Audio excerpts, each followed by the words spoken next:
Now for the show that's truly too hot to handle. It's The Melting Pat, and it starts right now.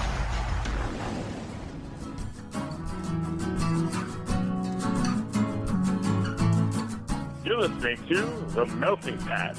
Here's your host, Pat Johnson.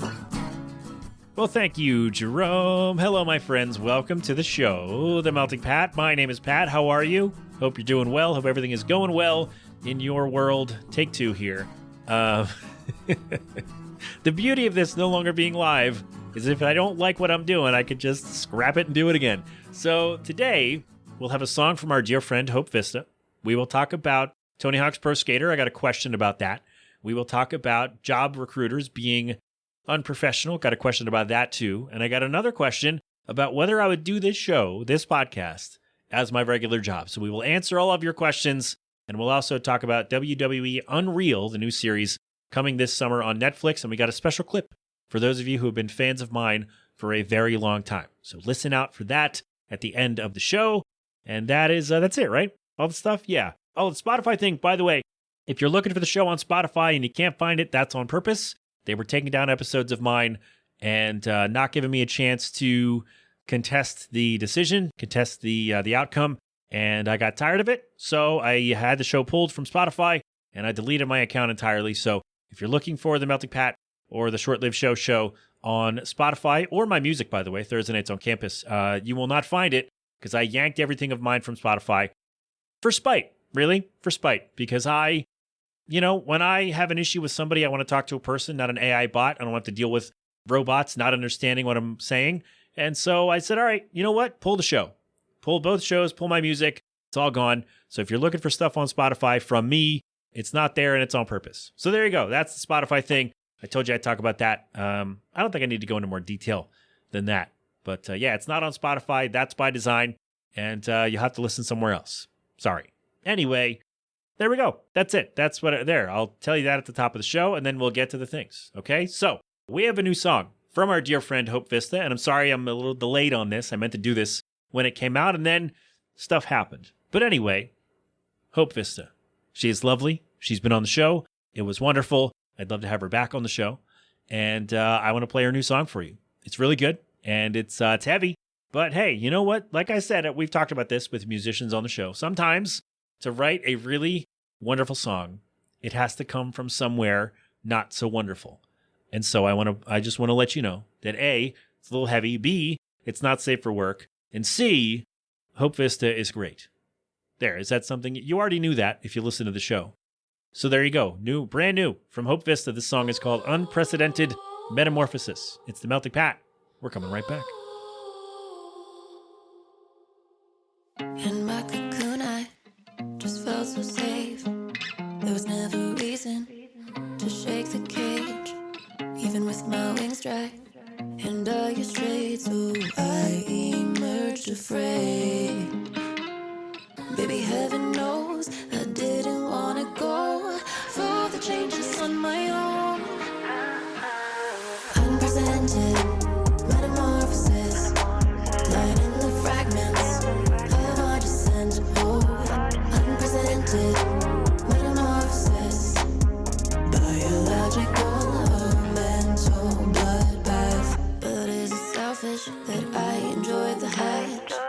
We lacked the substance, so I became detached. Modification, cocoon began to crack, and I evolved into a muse. I lived again. Unprecedented metamorphosis, light in the fragments of our descent. Oh, unprecedented metamorphosis, biological or mental bloodbath. Right for treason, got shit for leaving. My skin lost all its melanin as it aged.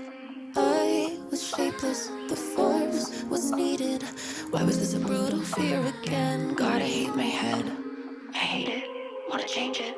Transformation has no end. Presented metamorphosis, light in the fragments of our descent. Oh, unprecedented metamorphosis, biological or mental bloodbath.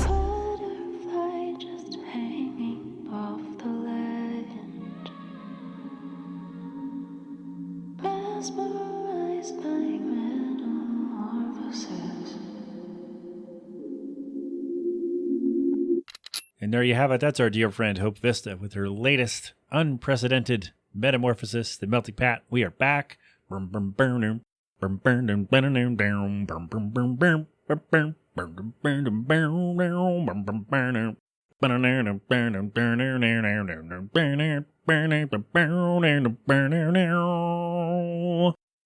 right, listen. We came off a little, sorry, Hope. We came off a little flat. I'm not a professional. Okay, sorry. Look, man. Again, that's for me. That's really for me, and it's something I enjoy doing. And like making sounds with my face is one of my favorite things to do. And if you got an acoustic part in there, I'm gonna try it, and it's gonna sound a little bit like that. So you know what? Let me put it this way: it would sound about like that if I tried to play it on real guitar. It would just be off, right? The important part is, again, that I had fun. But please go listen to more Hope Vista music. Hope Vista, HOPEVISTA. Hope Vista. Hope, come back on the show. Come back. I miss you. I haven't had you on the show in 4 years, and I loved having you on. Please release another song. Now we have to wait. Damn it, I did it again. Now we have to wait, and I want you to come back on the show because I remember we had a wonderful chat last time, and I would like to have you back. It would be great. So there you go. Hope Vista, unprecedented Metamorphosis. That is her latest. Go check it out. Go stream it. Go buy it. Go do, I don't know, man. Go sing it to yourself. Sing it outside of somebody's window. No, is that not? That's not a thing you should do. All right. Anyway, Jesus. Pat, what are you doing? I'm trying to promote the song. I'm trying to go tell you about the song. It's really great. And I think you should listen to it as many times as possible. That's what you should do. Okay. Thank you, Hope. I'm sorry about all this. I really am. Jeez, we tried. Hope, we tried our best. Hope Vista. Find her on the socials. All the links will be in the show notes. So there we go with that. Pat, you should take a break before you do the next thing. You know what? I wasn't going to, but you're right. You're right. Hope deserves that. Hope, you deserve me to take a break. She's not listening. It's fine. But the rest of you deserve a break, and that's what we'll do. We'll come back. We'll talk about Tony Hawk right after this. Hey, this is Will from Full Blown Meltdown, and you're listening to The Melting Pat. Thank you, Will. Will, by the way, Full Blown Meltdown was say the words, Pat. Full Blown Meltdown was the first one to send me one of those little bumpers because I put it up on Instagram, and he's like, "Here you go, homie." And I'm like, "Thank you, brother." And that really kicked it off. Now we got 5 or 6. So again, if you're interested, let me know. Send it over. Say, "Hey, my name is your name from your band name, and you're listening to The Melting Pat." That's all. Or you could take the Jason Didner route.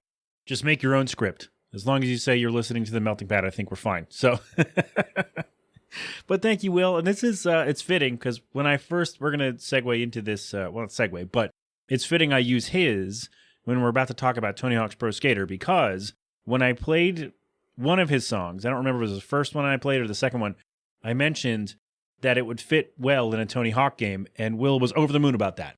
And so, fittingly, let's talk about this. So somebody asked me about Tony Hawk. Because I've been talking about this is basically a Tony Hawk podcast, I guess until the game comes out, which is fine by me. And someone did ask if I would want a new game or Tony Hawk Underground 1 and 2 remastered. So somebody asked me that, so we'll get to that in a second. But I mentioned I've been playing Tony Hawk 4. I finished it, the main game. I finished all the main goals. And I didn't love the open world as much as, because when I played it the first time when it came out in 2002, whenever it was, I enjoyed it because the only games I'd played to that point were Tony Hawk 1 and 2. And so it was 8, 10 goals, whatever they were, through the levels, like in sandboxes, right? And that was really great, and I love it, which is why I love the remaster of 1 and 2. But then when the open world came out, I was like, whoa, this is super interesting. Like, I have all this room, I can pick up goals whenever I want, and that was really cool. At the time, that was really cool. And then I think even then, I didn't really love the non-skating stuff. Like there's, you can like skitch. It's called skitching. You hold onto the back of a car and you ride along on your board. And I'm like, all right, that was fun the first time. And I'm like, I don't need to do this again. And it came up like 2 or 3 more times. And then there were 1 or 2 where you're basically doing like a luge race type thing. And you're lying down on the board. And I'm like, all right, that was not that fun. And so like the non-skating stuff always really wasn't for me. Like the novelty was fun the first time, and then I'm like, all right, I don't need to do this again. And then a couple things came up again. I'm like, all right, I don't need that. So I didn't love that. And I didn't really love, like, I played it again this year over the last month or so. And I didn't love the open world as much as I thought I did. As much as I did at the time, I didn't love it. I was like, all right, this is kind of tedious. Because in Tony Hawk's Underground, which I enjoyed, although let me amend, I enjoyed the skating parts of Tony Hawk's Underground. I enjoyed the story of Tony Hawk's Underground, but the non-skating stuff, like there are missions in Tony Hawk's Underground where you drive a car and you control like a little helicopter and you ride like a lawnmower or something like that. And that was dumb. Like again, and this is just me, like for me, the non-skating stuff in Tony Hawk games is not fun and I don't enjoy it. If you do, that's great. I'm happy for you, but it's not for me. And if they cut all that stuff out of the remake for 3 and 4, I'll be happy because I don't care for it at all. And the open world for Tony Hawk's Underground made sense because there was a story and it was like, hey, go find this person to continue the story and go to the next chapter of the story, right? It made sense. But in Tony Hawk 4, which came out a year earlier, it was just go find this person to do this mission and then go collect the skate letters, go get a high score. But to do that, you have to go find a person, right? And it was just it got tedious, honestly. And I was like, all right, I'm no longer worried. Like I wasn't worried before, but I'm not worried about the 2-minute timer in Tony Hawk 4. And look, I understand it should be the original version, like the open world, free roam Tony Hawk 4 with a classic goals mode, right? They did that in Project 8. And I think they did it in Underground 2, right? If I'm not mistaken. It's been a long time since I played that one. But I think they did a classic mode in Thug 2, right? Is that a thing I'm remembering correctly? So they should do that. It should be the OG with a classic mode built in. Because they've already, like, the technology is there. They've already done it on older hardware. And it shouldn't really be an issue on newer hardware, right? So I get it. People are upset. It should be the original with a classic. It won't bother me that it's not open world, though. Because it wasn't, like, I really didn't enjoy it as much as I thought as much as I remembered back in the day. I didn't enjoy it playing it this month, over the last few weeks. Did not enjoy it, really. Just got tedious, I don't know. It could also be sick as hell. Like Tony Hawk 4, like the levels are massive. I understand that. It's probably going to be an adjustment for a lot of us, but I could also be sick as hell this way. It could rule. It could be awesome. I feel like as long as the game plays, so for me, the gameplay engine for the 1 and 2 remaster is the best I've ever played on a Tony Hawk game. And I've played a lot of Tony Hawk games. So as long as it plays like that, or very similar, very close to that, I think we're going to be fine. Like, people are going to be upset that it's not open world. And I get it. I understand. I'm not upset about that. But if you are, I'm not taking that away from you, right? But I feel like as long as the game plays like the remaster did, where it runs smoothly and collisions make sense and things you can wall ride and do tricks off and grind on, right? As long as those things still make sense and you stay as true to the level designs as you can, although recent screenshots maybe not, but I feel like as long as it plays well, as long as things make sense, like if you've played a Tony Hawk game, you have expectations about what you should be able to do in certain places and on certain points of the game, right? You have certain expectations of like, hey, I should be able to do this in this spot. And as long as those things make sense, I think we're going to be fine. So yeah, I am looking forward to the 3 and 4 remaster. And I'm more excited about how Tony Hawk 4 plays with a timer and how it plays with, like, within the sandbox kind of realm of the original 3 games. Although if you really wanted to make it, like, really, I think a lot of people have said this, that the levels for Tony Hawk 3 could have been DLC for Tony Hawk 1 and 2. And I agree with that because it's the same kind of deal. And then 4 could have come out completely open world separately. I think that would have been cool. Or you do 4 and Thug, maybe. Because I think Underground 2 has a lot more non-skating stuff and a lot more kind of licensed things in it than Thug did, than the first one did. I don't know. But again, I haven't played Underground 2 in a long time, so I could be wrong. I'm going to play that soon, though, just to see if I remember not really enjoying it, the parts that I played, so I'm going to go play it and see where we land there. But anyway, somebody asked if I would want a Thug 1 and 2 remaster or a new game after this one. And the first part of that answer is, let's see how this plays. Like, if you can give me a new game on the engine of 1 and 2, that's fantastic. I would love that. Although I guess it would be, because, all right, Tony Hawk 5 was a disaster, and it was because the developer was losing the license or something like that, and so they had to rush it. And it showed, because that game sucked. It was awful. But if you want to do Tony Hawk 6 on the engine from 1 and 2, or if 3 and 4 plays even better, then yeah, give me a new game in that engine, on that engine, and let's go from there. You know, give me however many levels of all these goals, and then maybe you get one at the end, 1 or 2 at the end, where you get to roam around. Maybe you mix them both, like the original 4 was, I think American Wasteland 2 was open world. I don't remember. But yeah, apparently Thug 2 had the classic mode and the open world. So I think if you do that, then I'm good with that, as long as it plays as smoothly as 1 and 2 did, or hopefully as 3 and 4 will. So, but no, I don't want a Thug 1 and 2 remaster, because I liked Tony Hawk's Underground Thug. I liked it. I didn't like the non-skating stuff. It was not for me, and there was a lot of it. And from what I recall and from what people have told me, Thug 2 is even more non-skating stuff. So that would not be my thing. I know other people want it, but it would not be for me. No, I would want Tony Hawk 6 on the 1 and 2 engine, or if 3 and 4 plays better than 3 and 4, and I'll be happy with that. I don't want a Thug remake, mainly because I just played it like this year, so I don't need it revisited because I just played it for the first time. So it's not something I'm excited about. But if you are, then, you know, I'll cross my toes for you. How about that? Also, I was incorrect on Bam Margera being in 3 and 4, the remake. That is not confirmed. He came out in an interview and said, hey, they haven't called me or anything. So my bad. Sorry about that. I was misinformed, and then I passed that on to you. So I apologize for that. But yeah, sorry. So yeah, I don't know if Bam's in the game. I don't know what's going on.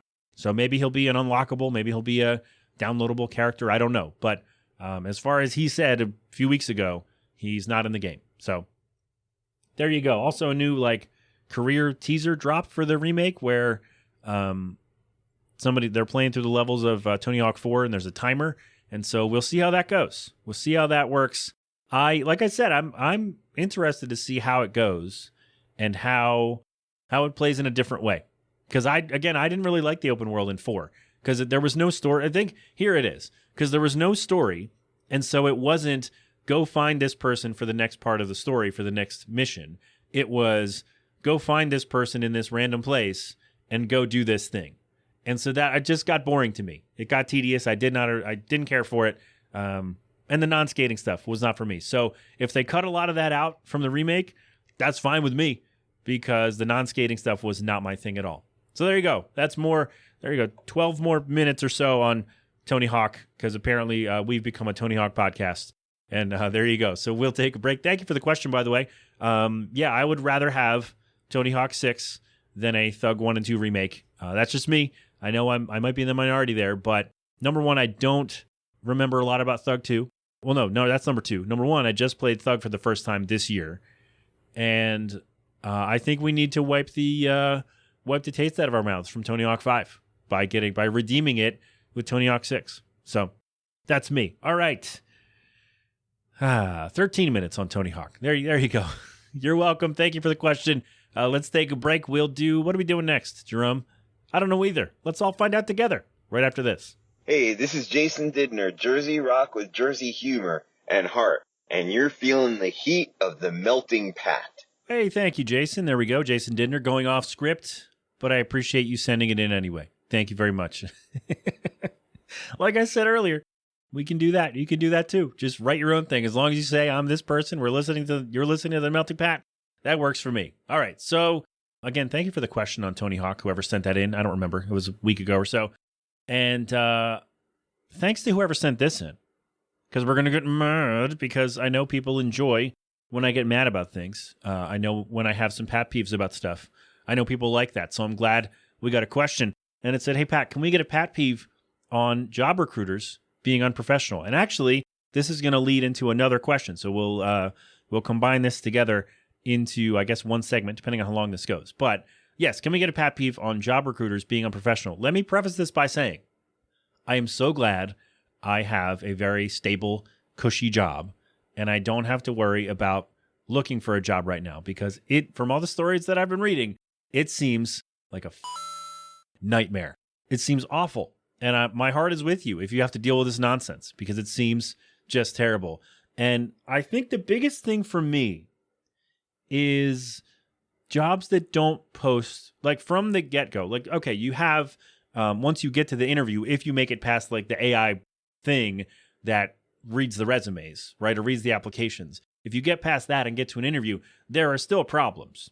But the first thing that really bothers me is that the salary ranges are not posted. Like for my job, they are, but I work for the man. And so I think there's some kind of union rule that they have to do that. But private companies don't have to do that for whatever reason. And I don't know why that is. Like, why hasn't, I guess, who would it be? The Better Business Bureau or whoever? Why have they not brought down a ruling that says, hey, you have to share the salary range for your jobs when you post them? Like, why is that not a thing? Because if I'm looking for a job, it likely means I do not have one. And so I literally would not be able to afford going out and wasting my day or half a day, however long it takes with travel and setup and all those things, right? However long that takes, I probably cannot afford to waste my time if the interview or if the job is not going to pay me enough where the interview won't even matter, right? So if you're not going to share how much I'm going to be paid, because it's always weird how recruiters are, and if any job recruiters are out there, I know I have a few in my circle. So if I'm wrong about any of this, please let me know. But I know that some recruiters, I've dealt with this back in the day, where some recruiters will be offended when you ask about money. And it's so strange, because like, why else do we work?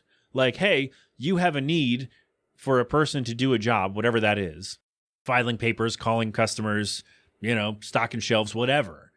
And I have a need to do that job because I need to make money, because I need to pay rent and buy groceries and I need to live, right? So the fact that recruiters get so offended that you ask about salary and you're worried about money, like, why else do we work? Why else do you go to work? I'm not going to go to work for the love of the game. I go to work to get paid. I do my job to get paid, man. We can't sit here and work for free, right? Because can you work for free? Mr. Job Recruiter or Mrs. Job Recruiter, Ms. Job Recruiter or MX Job Recruiter, can you work for free? No, you can't do that, because we all got bills to pay. We all got stuff to do. So the fact that a lot of job recruiters seemingly get really upset when you ask about money is just so odd to me. Like, why is that not a consideration? So much so that you don't post it on the job listing. And so people just have to apply and hope to get an interview. And then you get there and you go, okay, here's the pay. All right, well, that's about half of what I'm making right now. So what am I doing? Why am I doing this? Or like, I made more, like I can make more on unemployment for a few months before I find something that will actually pay me enough to live. Right? So it's so strange that they won't post the salary ranges. It's weird that there's no oversight on that too. That no organization can come in and say, hey, you have to at least post, maybe not, hey, you're going to make $50,000 a year. You at least have to say, all right, it starts at 42 and you can earn in this specific position up to, 63, right? Or you're going to make $25 an hour, between 25 and, $34 an hour, right? Whatever it is. Like, there should be some kind of regulation that says, hey, you have to share this information, because otherwise you're just wasting everyone's time. And it's really frustrating when you go in and be like, hey, all right, I didn't see a salary range. Oh, it's this much. All right, well, I just wasted my day because I'm not going to work here for that much, because once I factor in commuting and meals and time away from my family, right? Like all that has to be factored into how much I'm making. If I'm making enough money, then we'll make things work. But if I'm not, then what am I doing? So I understand that frustration for sure. And then if you make it past the AI, geez, I don't know what happened there. If you make it past the AI bot and you get to an interview, I've read a lot of stories. I actually was in an interview in must have been 2010, and I sat in that office for like 40 minutes waiting for someone, and it turned out the person had scheduled me for an interview at whatever time, and then they went to lunch and didn't tell me, and I showed up, 10 minutes early or 15 minutes or whatever to fill out, I guess I had to fill out some stuff or whatever it was. I showed up early enough, and then I sat there for 40 minutes waiting for someone to come, and it turned out to be a job that either I misunderstood what the job was, or it was misrepresented, maybe a little bit of both. So I didn't take the job. So I wasted a day and wasted some money. But it was so frustrating to be like, okay, you told me to come at this time. I came before then, and you're still not here. And so sitting there waiting for an interview, like, you're showing me already that my time doesn't matter to you. And guess what? Your time then doesn't matter to me. Like if I showed up late to an interview by 40 minutes because I went to lunch, I would be dismissed immediately. I wouldn't get an interview. But if you show up 40 minutes late, I still got to sit there and wait for you because I need the money, because I need the job. You don't. You have the job. So it's weird that like some hiring people will treat you like you're not worth it when we both have a need here in this scenario. I need money. You need a job done. Let's make this happen. Pay me enough money and I'll do it. Right? And it's just it's frustrating. And then, being offended when you ask about money, because that's important. Why else do you work if not to make money? Like I said, I don't do it for love of the game. I need to make money. And also a big one that's come up in the last 5 years or so is remote work versus hybrid versus in office. And a lot of job posts that I've seen will put like, hey, a remote job. And then you get there and it's not a remote job. Either it's, you work 3 days a week, 2 days a week on site, and then the other 2-3 days you're at home. All right, well, that's not remote. That's hybrid. Or you say, okay, you can work remotely, but you have to do 3 months of in-office, probation or whatever, which makes sense. I get it. But if you're going to do that, you should list that upfront in the job description. You should, because otherwise you're wasting people's time. And that's really what it boils down to, is recruiters and job postings and whoever runs this stuff. Maybe I'm getting the title wrong, but whoever puts up these job postings and pulls this nonsense in interviews, you're wasting time. Your time, because you need someone to do the job, and you're wasting the interviewee's time because, why'd I say it like that? Because they need the money, and they can't sit there and waste a few hours a day when they're not going to take an opportunity because you have misrepresented what that actually is. And so if the job's not remote, don't put that it's remote.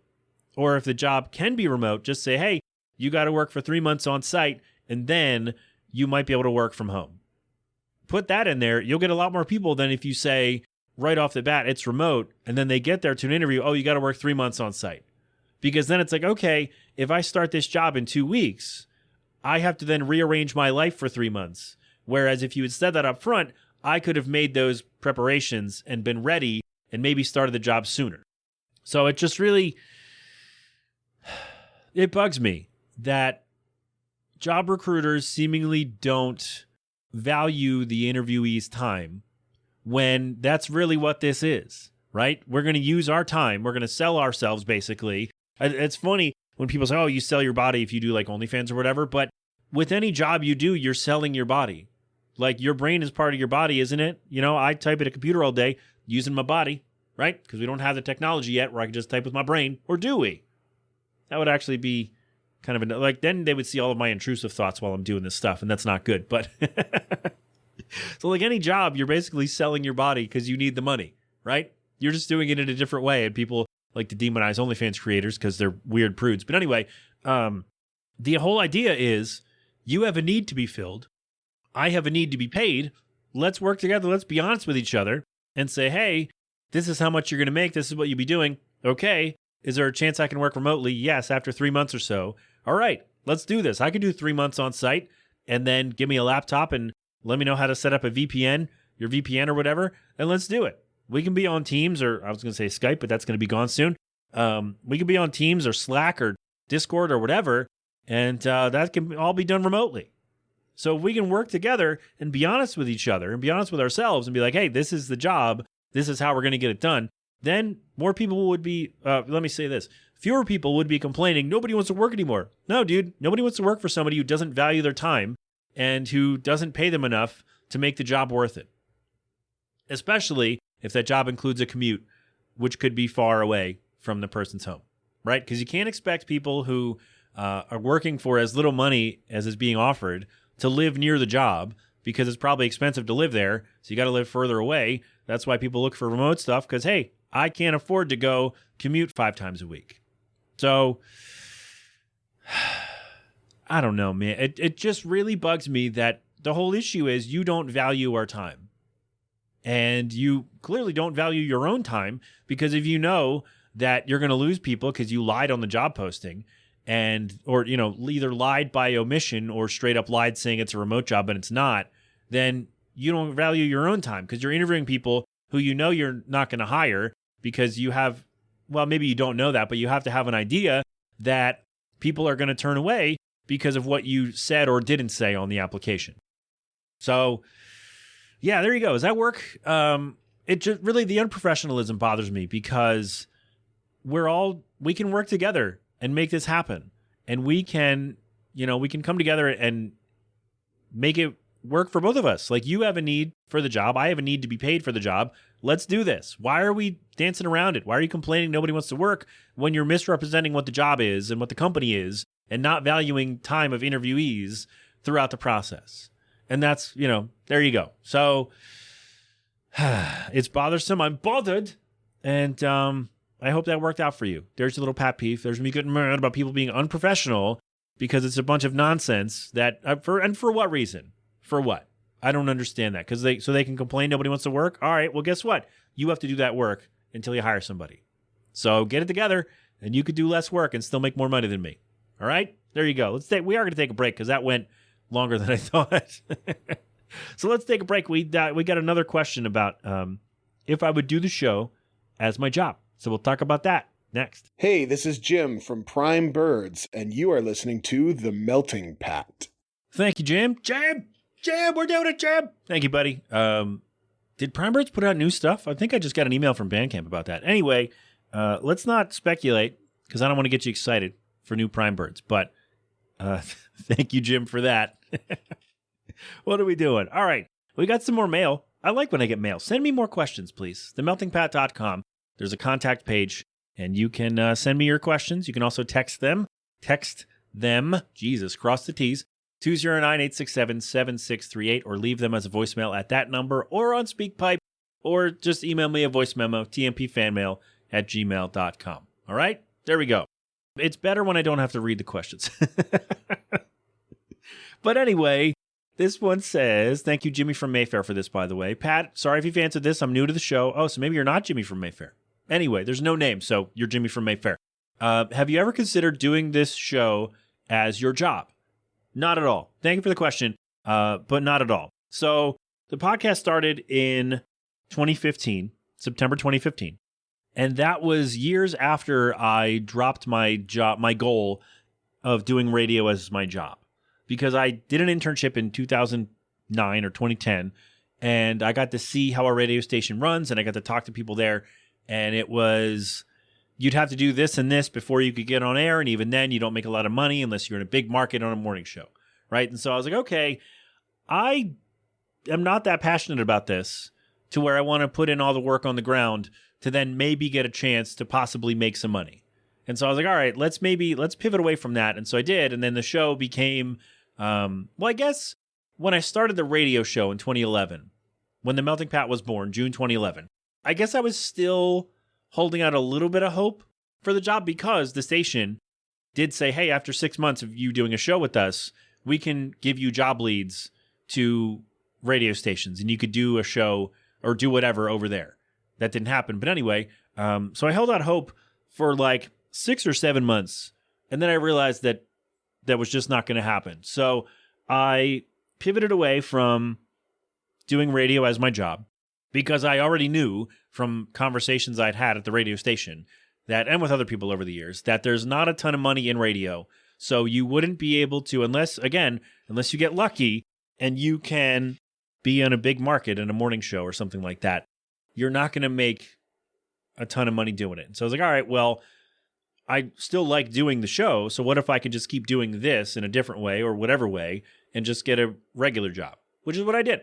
So like I said, I have a good, stable job, health insurance, pension, and I'm not going to give that up to roll the dice, right? I'm not going to give that up for, the chance of an opportunity, right? The possibility of a chance of having the opportunity to maybe someday possibly almost get to a, place where I could make money, right? It's just not a thing I am willing to risk. And it's not something that, I'm super passionate about these days, because this is the passion now, right? Like, I'm good at my job. I won't say I love it, but I'm really good at it. So I have that, and I love doing this show. And so now I've said this before when somebody asked, how do you feel now that your radio dream died or something like that? And I get to live it because I get to do this, and I have the most freedom I've ever had. And the only thing really is I can't play a ton of licensed music. And that's it. It's the only thing that I can't do with this show is turn on the radio, hear a brand new song, and then play it on my show. That's the only thing that I really can't do that I could do on my live show. That's it. Everything else, I can do it. And it's better because I don't have a constraint of time, either going over or under whatever the time was. Now the show can be as long or as short as I want, as long or as short as I make it. So, I would have to change the show too, right? So I can do the show exactly how I want. I don't make real money from it, which is fine because I make real money from my job. And so I'm not dependent on finding ways to get new listeners, which is not something I really care about. It's not that I don't care. It's not something I work for, right? It's not something I work toward. I don't, make a bunch of reels for Instagram and TikTok and like, hey, come check out the show. Like, I don't really do that because I don't have to. If you find the show, great. If not, I'm still going to do it. It's fun for me. This is the most fun that I have. I love it. So I would have to change the show too, because I couldn't do, like, as the saying goes, if you make a show for everyone, you make a show for no one, right? There's not a lot of ways for me to, because if you do a show on sports, you can go on a baseball subreddit or a sports forum or something like that and promote your show, and sports fans will see it and go, oh, cool, a sports podcast. Or if you do a show on, comedy movies, you could go find comedy movie subreddits or forums or Discord servers or whatever, Facebook groups, whatever you have, and people will find it that way. I talk about Tony Hawk and job interviews and doing the show as my job and pro wrestling and, I play some music and all these things. So me doing all that stuff is great for me doing the show, but it's not great for a way to make money from the show because I would have to narrow the scope of the show, and that's not something I want to do. Or I'd have to make a network of my own of multiple shows and record and edit multiple shows every week or however often. And I already did that. I didn't edit them because they were live, but I already did all the research and record. We didn't do a lot of research back then, but I would want to do that now. And if I did separate shows, and I don't have the time. So that was the whole goal of the Melting Pat, was to mash all those shows together. So I didn't have to do 4. I could just do 1 and do all the stuff. And so that's why the show is called the Melting Pat. That's why we're here. And I don't know, man, the Melting Pat was born out of the idea to not do that again, to not host more than one show. And I feel like if I wanted to make money from the Melting Pat, the Melting Pat would have to be the network. And then every separate show would be under that umbrella. So the whole, company name would be the Melting Pat. But then it's like, okay, here's him talking about video games. Here's him talking about wrestling. Here's him talking about sports as 3 separate shows. And I don't have time to do that. And if I wanted to make the show my job, that's something I would probably have to do. Because I'm not going to go make 5-6 figures a year doing the show like this. Because I would have to put in way more work than I have time to do. And it's just not something it's not a priority. Because the priority is doing the show exactly how I want and or how my listeners want. Because I do make changes based on your feedback. And so it was the goal of the podcast or of the Melting Pat when I started on the radio show was, okay, I enjoyed doing shows on music, sports, pro wrestling, and, general chatter / pop culture. I enjoyed doing those shows on those topics. And so the point of the Melting Pat was, let's put them all together into one show. That's why it's called the Melting Pat. Thank you, Tim. And that's that. So yeah, I'm not going to have the opportunity to find places to put it, because I can go, hey, I did a sports thing. Do you want to listen to this? I guess if let's see, something I used to do on the live show days every so often was I would pull out segments on the show and put them on YouTube. And so if I wanted to get some traction, I could still do that. Where I could go, hey, sports people, I talked about this today. Or hey, am I the a-hole or whatever for rejecting this job offer? We could talk about that. Or hey, we're going to talk about a new WWE show called Unreal that's coming to Netflix. And I could share that in the WWE subreddit or the wrestling subreddit or wherever. So I could share pieces of the show. And then hopefully, maybe that would get, well, not hopefully because I don't really care, but maybe that would get some traction. Say, oh, okay, let's listen to this show. Let's see what else this guy talks about.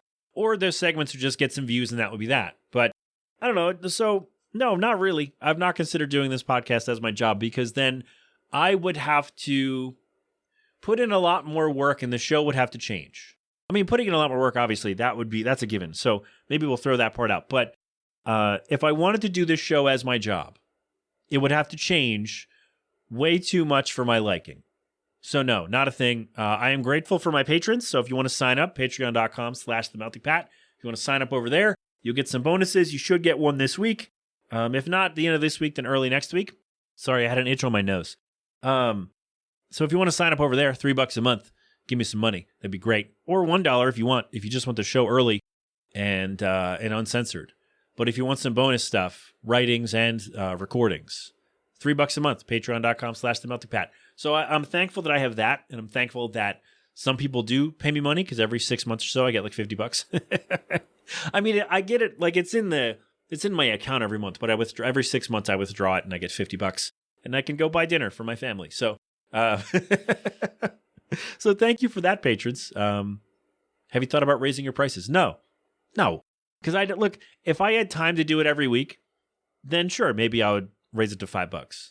But I don't have time for that. The only thing that goes up on my Patreon every week is the show a couple days before everybody else gets it, and uncensored. So yeah, not really worth it to me. Well, it's not worth it for you, the patron, to pay more money for not a ton of content right now. So there you go, $3 a month. Plus, like, again, it's not a goal. Like, the goal is not to make money, not to like make a career out of my Patreon people, although that'd be sick as hell. But yeah, anyway, we're getting off track. So no, I've never really thought about doing this as my job. It's nice that I make money from the Patreon a little bit here and there. It's really great, and I'm thankful for that. I'm super grateful for those people who sign up and pay me money. It's fantastic. But no, like, making this a full-time job would be a nightmare, because right now it's fun. It's a hobby. And then if I did this as my job, what would be my fun? Like, I would hate it if I did it as my job, because then it would be so much of like, okay, now we have to do this. We have to narrow this, and I can't talk about this because now it would be a whole mess, and it's not something I'm prepared to do. So there you go. To a long-winded answer to your question, no, I have not considered doing this as my job. Though I do love doing the bonus stuff for the patrons. The more serious stuff goes on the $3 tier for the patrons, and I do enjoy doing that. So sign up over there if you want to, I don't know, to get what it's like if I did this as my job. No, that's not. If you want to give me some money for this and make this more of a job, that'd be great. But I really do enjoy the bonuses. It's really fun when I have time to do them. So there you go. So no, have not considered doing this as my job. But thank you for asking, because I like talking about this stuff. And come on, you know what? You want to come on? Tell me about why I'm wrong? Please do. TheMeltingPat.com. Reach out. Let me know what's up. That's TheMeltingPat.com. Okay, there you go. Break time. Woo!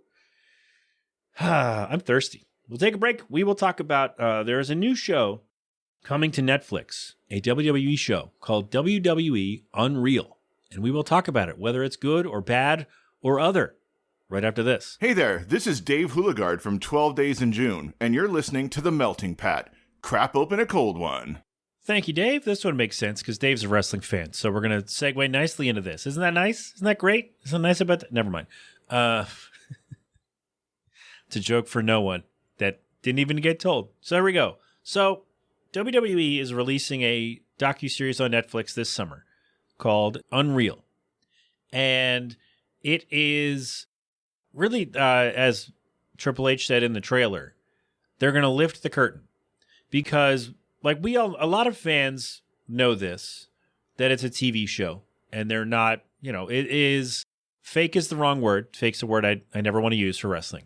It is planned and choreographed because you're not having a fight, you're putting on a show, which is fine. Like, I enjoy it. I've been watching wrestling since I was 9 or 10, and I enjoy it. It is the most wonderful form of entertainment that I could see. It's so fun. I love it.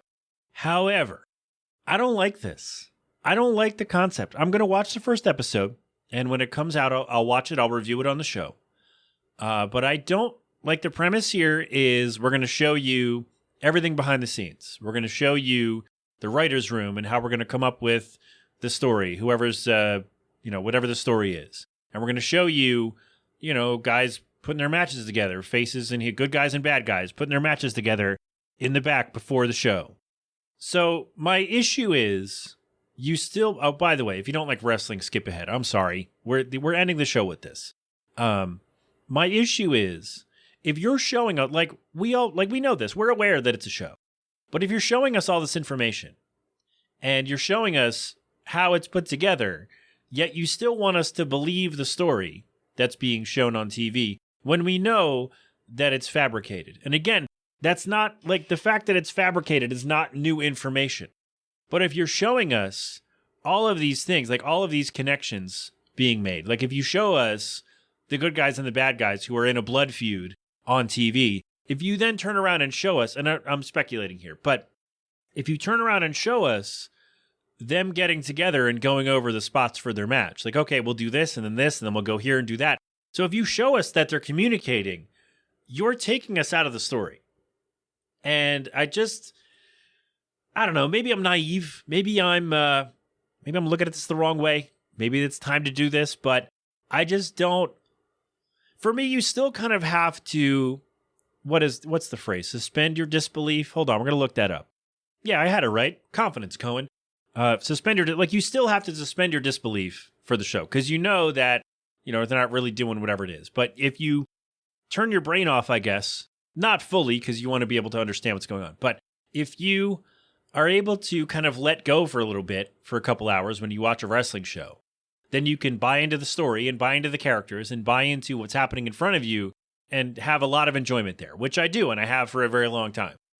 But if you're also showing me that all of this is really fake, I think it's going to be more of a negative. Someone like me who watches documentaries will probably enjoy how it's put together, the production value of it. And WWE is well known for having high production values. But I just don't see, I don't know, man. I know the mystery's kind of gone. Kayfabe is dead, and the mystery is gone. If it wasn't gone before, it's certainly going to be gone when this comes out. Because it's so, I don't know, it just feels like we're going to be watching things we shouldn't be seeing. We're going to have information that we shouldn't have. We shouldn't know about this. We should not see the people putting this together. We should not see the writers figuring out which way the story is going to go. We should not see, after a big spot, the ref checking in on him and the people in the truck going, oh, man, good job there. Oh, he's selling. Oh, he's just selling. He's fine. Well, if you tell me he's selling, and I could probably figure that out as a 36-year-old man, I could probably figure that out, that he's selling and not really hurt. But if you're showing me that these big spots, oh, no, he's fine. He's not really injured. You are taking me out of the story. And that's my thing, is where you want us to buy into the characters and the story development and all the things you're showing us. You want us to believe in all of this.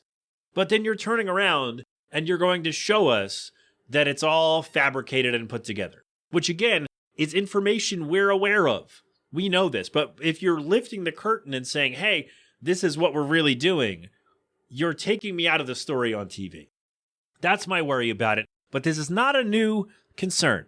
Because we had, when Brian and I, my good friend Brian and I, did a wrestling show on the radio back in the day on WDSR called Some Wrestling Show. And we had an independent wrestler on the show. He went by Niles Young at the time, Niles Young, and he goes by something else now. Well, he's not a wrestler anymore, but he went by something else, but he's always going to be Niles Young in my phone. So there you go. And I did get permission to play this clip, by the way, so don't do that thing of, oh, you played it, blah, blah, blah. No, I asked him, and he's probably going to listen. So thank you, good sir. I'm not going to use your shoot name.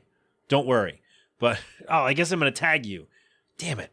All right, change your name on Facebook real quick to Niles Young. I'm going to text him. Just for me. Change it just for me. No. Anyway, we had him on in 2009, April 2009, after the movie The Wrestler came out with Mickey Rourke. And that movie showed a lot of behind the scenes of, the good guy and the bad guy facing the heel, talking about their match, setting it up, going over it in the back.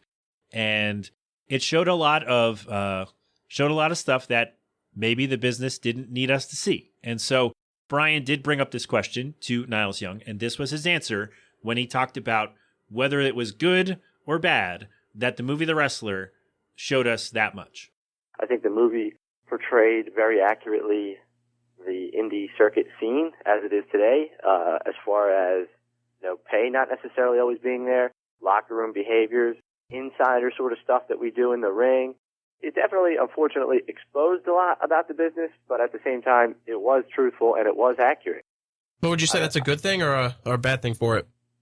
Bad, because I think wrestling needs to sort of revert back to a time where kayfabe and things like that were still sacred, and we didn't tell the fans anything about what goes on behind the scenes, and we didn't tell the fans that, these guys aren't who you think they are, and this is how you learn how to wrestle. And shows like Tough Enough, where that completely exposed WWE and completely exposed that wrestlers have to learn how to fall, and then they have to learn how to put their matches together, like ridiculous things like that. So it's bad in the sense that it continued to expose what goes on behind the scenes in wrestling. It shows you that the face is talking to the heel before the match. Just ridiculous things that fans should never know about. However, it was good in the sense that it was accurate, and it wasn't a bad movie. Like, there was interesting characters, and Mickey Rourke did a great job. So there you go. Thank you. Shout out to Brian. Oh, I didn't ask Brian if I could play that. Man, I might have to censor his thing. Anyway, what if I just went in and recorded over what Brian said? No, Brian's been on the show, so I feel comfortable putting him back on the show. Also, Brian, come back on the show for real. Come back and do that on the show for real. And, you know what? Let's put this in the universe. SummerSlam preview show. Matt Shaw and Brian, come back on the show, and we'll do a 3-man SummerSlam preview. Does that sound good? Can we make that work? I don't know. Anyway, so yeah, I kind of agree with what Niles Young said back in the day, where it was a lot of what we shouldn't see. And it's different because it was like the movie wasn't made by a wrestling company, right? It was made like wrestlers were involved, and that was really cool to get all the stuff right. But it wasn't like an independent company said, we're going to make a movie. Did they? Wait a minute. Okay, no, it was not made by a wrestling. It's not like the company said, hey, we're going to make this movie and show all this stuff, which is what this series is, hey, we're showing you all the stuff. And it just feels, I don't know, man, it feels weird. Maybe I'm just old. Maybe I'm just not hip anymore. But I feel like it's going to show us a lot of, just based on the trailer, which is only 30 seconds, but based on what they showed and what they said in the trailer, it feels like they're going to show us way more than fans should see. And maybe, I don't know, maybe I'm stubborn. Maybe I shouldn't be stuck in that mindset, but I just feel like there should be some mystery to pro wrestling still. It's like when a guy plays a character on a show, or a lady plays a character on the show, plays a heel, a bad guy, a villain on the show, them turning around and going to do autograph signings and just being happy and smiling with fans in pictures, there's a disconnect, right? And it's been happening for a while because now they're all on Instagram and all that, and they're like, oh, look at all this stuff we're doing. And I get it, they got to make the appearances, but I feel like there has to be some sort of veil still. And I feel like this show is just not only, pulling back the curtain, they're ripping it off and burning it. And I feel like this is what is going to happen. And I don't love it. That's what I'll say. I don't love the premise because, yes, we all know it's a TV show, but we don't need to know how much of a TV show it really is. We don't need to know how much of what we're seeing is fabricated for a show. We don't need to see that. Like, we know it's a story. We know that they're not, that all these things are not real life. Some of them could be, but I feel like we as fans don't need to know how much of it is real and how much of it is not. Or finding out that 95% of it isn't real. Maybe that's it. Like, I feel like we don't need to know that. That's me. I don't know. Anyway, Pat, you said you're going to still watch it, right? Yeah, I'm going to watch the first episode for sure, just to see if my suspicions are correct. And I'll review it on the show. I'll talk about it on the podcast for sure. Now that I've brought it up, I feel like I have to follow up with something. So thank you to Niles Young. No, I'm not using your real name for letting me use that clip. And yeah, let me know if you still feel that way. Send me a voicemail or come on the show and let me know if you still, you know what? If you're listening, Niles Young, again, not using your shoot name.